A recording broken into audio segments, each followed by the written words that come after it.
Class 11 बहुत tough लग रही है, नोट्स नहीं बना पा रहे हैं, स्कूल और कोचिंग को मैनेज कैसे करना है, टेस्ट में मार्क्स अच्छे नहीं आ पा रहे हैं, मैम क्लास 11 टफ लग रही है। आई नो यार, ये सारे क्वेश्चन और कमेंट्स मैंने हर जगह पढ़े। So welcome to the platform of Physics Wallah everyone. मेरा नाम है डॉक्टर आरुषि तुली और आज आपके इन्हीं कंसर्न्स के बारे में मैं यहां पर बात करने आई हूं। मुझे पता है जब हम क्लास 10th से क्लास 11th में आते हैं हम बहुत बड़ा ट्रांजिशन फील करते हैं। अभी तक क्या होता था, हमें सिलेबस बहुत धीरे धीरे पढ़ाया जाता था क्योंकि क्लास 10th का सिलेबस भी थोड़ा छोटा है। जल्दी से आपका सिलेबस भी कंप्लीट हो जाता था, आपको रिवीजन करने का भी टाइम मिल जाता था, बोर्ड्स के पहले भी टाइम मिल जाता था, प्लस अगर आप एंड में भी पढ़ते थे तो भी आप बहुत सिलेबस कवर कर लेते थे।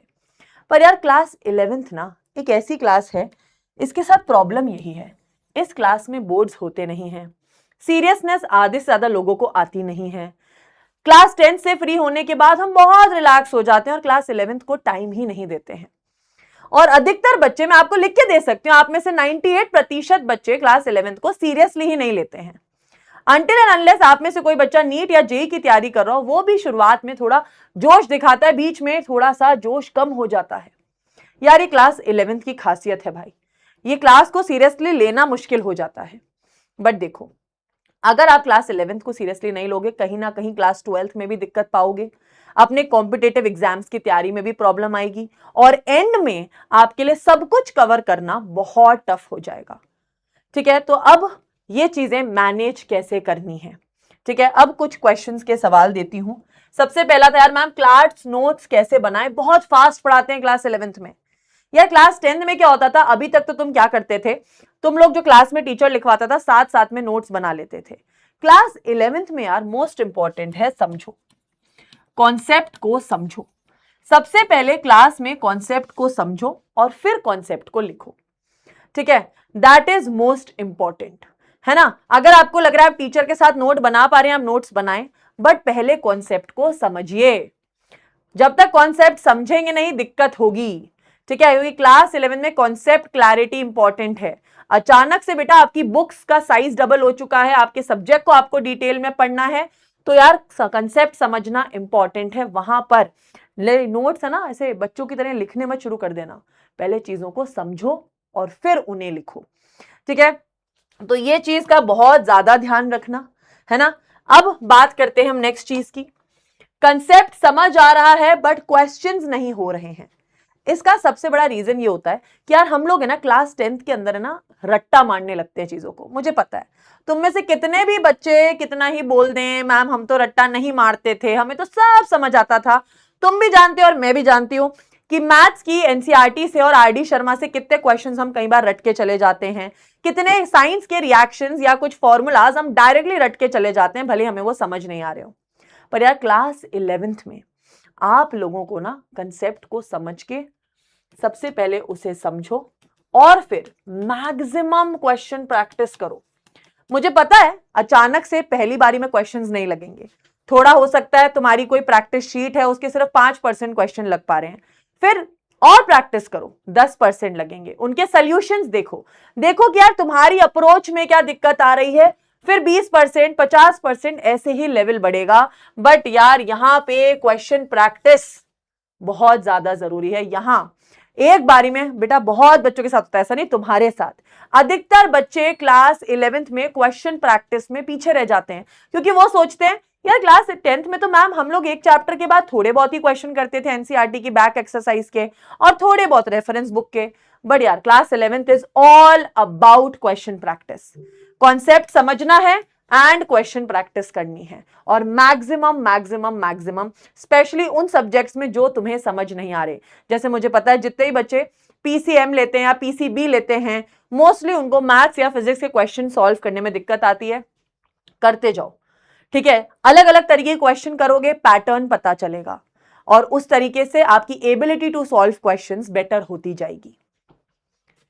नेक्स्ट सबसे बड़ा डाउट है मैम टाइम मैनेजमेंट नहीं हो रहा, हम स्कूल में जाएं या हम कोचिंग में पढ़ाई करें, हमें ये चीज ही समझ नहीं आ रही, सिलेबस इतना ज्यादा है कि समझ ही नहीं आ रहा स्कूल में मैनेज करें या कोचिंग में। अब देखो रियलिटी की बात करते हैं, क्लास 11th को बेटा ना तो स्कूल वाले सीरियसली लेते हैं ना अधिकतर बच्चे। आई नो मैक्सिमम स्कूल में 75% अटेंडेंस जरूरी होती है, तो आप भाई मैक्सिमम 4 दिन स्कूल चले जाओ, ठीक है, हफ्ते में। बाकी दिन देखो, एक तो संडे आ ही जाता है और बाकी आप छुट्टी ले सकते हो 2 दिन की, ठीक है। कोशिश करना है, अगर आप रेगुलरली स्कूल जा रहे हैं, स्कूल में बहुत लेसन्स बहुत बार फ्री होते हैं, क्वेश्चन प्रैक्टिस कर लो बैठ के।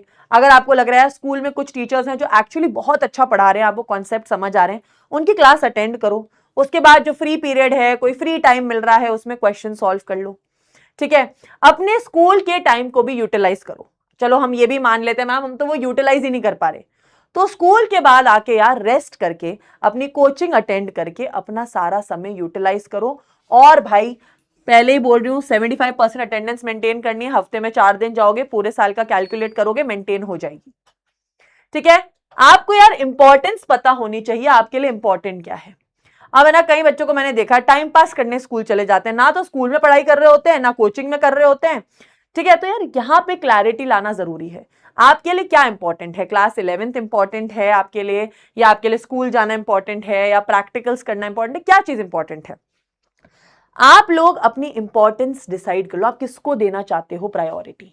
हम भाई मैम हम तो कोचिंग से ही पढ़ रहे हैं, हमें कोचिंग में ही ज्यादा समझ आ रहा है। इसका रीजन ये होता है, इसमें स्कूल की कोई गलती नहीं है, most of the students he serious नहीं होते हैं क्लास 11th को लेके, जिसकी वजह से टीचर्स भी काफी बेसिक कॉन्सेप्ट्स ही पढ़ाते हैं वहां पे, है ना। फिर इसलिए अधिकतर बच्चे जो कोचिंग्स के लिए जैसे नीट, जेई, बोर्ड्स, इन सब के लिए यार जो होता है अलग अलग जगह पे अपनी कोचिंग्स ज्वाइन करते हैं। तो ऑफकोर्स अगर आप वहां जा रहे हो बेटा, तो वहां लॉयल्टी तो दिखानी पड़ेगी, ठीक है। वहां पे पढ़ना तो पड़ेगा, हर चीज को समय से टाइम देना पड़ेगा, ठीक है। फिर आती है बात, मैम टेस्ट में कम मार्क्स आ रहे हैं, क्या करें?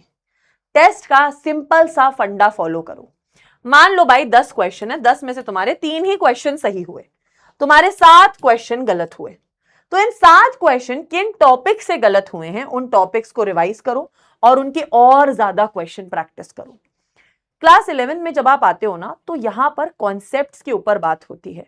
कई बार क्या होता है, हमें चैप्टर तो समझ आ जाता है क्योंकि थ्योरी ज्यादातर इजी टू अंडरस्टैंड होती है, बट क्वेश्चंस में क्या फॉलो करना है वहां हम अटकते हैं। तो जो आपके 7 क्वेश्चन ये गलत हुए हैं, ये देखो आपके किन किन टॉपिक से हैं या किन किन चैप्टर से हैं, उनको रिवाइज करो और उनकी क्वेश्चन प्रैक्टिस को एकदम पीक बढ़ा दो भाई, एकदम फुल फ्लेज्ड क्वेश्चन प्रैक्टिस करना शुरू कर दो। ये बहुत छोटी छोटी चीजें होती हैं यार, जो बहुत स्किप करते चलते हैं हम, है ना। ये छोटी छोटी चीजें होती हैं जो क्लास 11 में आने के बाद स्किप कर जाते हैं हम, बट यार मैनेज करना पड़ेगा, ठीक है। इतना कोई ऐसे पहाड़ नहीं है ये, it is easy, it's just that थोड़ा कामनेस रखने की जरूरत है, थोड़ा क्लास 11th को सीरियस लेने की जरूरत है, ठीक है। इट्स जस्ट अ ट्रांजिशन, थोड़े महीने तुम अडेप्ट होगे क्लास 11th में, उसके बाद अपने आप एडजस्ट हो जाएगा टाइम टेबल। स्टार्टिंग में कोई भी चीज करते हैं डिफिकल्ट ही लगती है, समय के साथ वो हमारे रूटीन का पार्ट बन जाती है। एंड यार मैं आपके टाइम से, हम लोग के टाइम में तो ज्यादातर ऐसे डमी स्कूल्स या स्कूल ना जाने वाले ऑप्शंस ही नहीं होते थे, हम तो रेगुलर स्कूल जाते थे, ठीक है। फिर भी बेटा बच्चे मैनेज करते थे, तुम तो अब कर सकते हो आराम से मैनेज, इतना कोई दिक्कत नहीं है, ठीक है। इसलिए इतना टेंशन नहीं लगता है, पता परेशान नहीं होना है खुद को। अब मैं आपको बस ये बोलना चाहूंगी, अगर आप किसी भी चीज की तैयारी कर रहे हैं, आपको अपनी प्रॉपर गाइडेंस चाहिए, आप चाहते हो मैम हम अपने स्कूल को और अपनी कोचिंग को मैनेज कर पाए, तो यार हमारे पास है हमारा उदय बैच। अब उदय बैच क्या है? उदय बैच में हम लोग स्कूल एग्जाम्स की तैयारी कराते हैं, साथ में बेटा अगर आप नीट और जेई की तैयारी कर रहे हो वो भी इसके थ्रू ही हो जाती है। यहां पर बस एक सिंपल सा फंडा फॉलो होता है कि बहुत बेसिक से पढ़ाया जाता है, ठीक है। इट्स जस्ट दैट यहां पर आपको 2 टीम्स मिल रही हैं इस बार, हर सब्जेक्ट के मल्टीपल टीचर्स मिल रहे हैं, तो भाई आपका जिस टीचर से पढ़ने का मन हो आप उन टीचर से पढ़ाई कर सकते हैं। साथ में वेलकम किट भी मिलेगी, जिन बच्चों ने उदय बैच ऑलरेडी ले लिया उनको भी मिलेगी, और जो अब लेंगे क्लास स्टार्ट डेट तक उन्हें भी मिलेगी। ये बैच भाई 4 मई से स्टार्ट हो रहा है, ठीक है। फ्री एक्सेस आने वाले उदय 2.0, उदय 3.0 सबका वर्जन का एक्सेस आपको फ्री मिलेगा, प्लस आपको पिछले साल का उदय बैच भी फ्री मिलेगा, फ्री एक्सेस टू उदय 2026। भाई क्लासेस जो है इस बैच की 4 मई से स्टार्ट हो रही हैं, और ये ऑफर सिर्फ क्लास स्टार्ट डेट तक वैलिड है। ये बैच सिर्फ और सिर्फ आपकी ये जितनी भी प्रॉब्लम्स हैं इन्हें केटर करने के लिए ही बना है। जहां पर आप कोई चीज अचानक एडवांस लेवल पे नहीं जा पाते हो, यहां पे बेटा हम हर चीज को बहुत बेसिक लेवल से शुरू करते हैं। ठीक है, मैं ये नहीं कह रही आपको ये बैच लेना है, लो, नहीं, आपको बेटा जहां से पढ़ना है आप पढ़ो। बस यार क्लास 11th को ना लाइटली मत लो, ताकि अगले साल फिर क्लास 11th वेस्ट के मैसेज करते रहो हर जगह। क्लास 12 के हर बैच में जाके क्लास 11 वेस्ट हो गई, वेस्ट हो गई, वेस्ट हो गई, क्योंकि आपने सीरियसली नहीं लिया। तो अब इस चीज को आप सीरियसली लेंगे, अच्छे से पढ़ाई करेंगे एंड मुझे कमेंट सेक्शन में प्रॉमिस करेंगे, yes ma'am we are going to take class 11 seriously. ठीक है, all the best everyone and I know class 11 में यार फोड़ दोगे तुम लोग। Bye bye.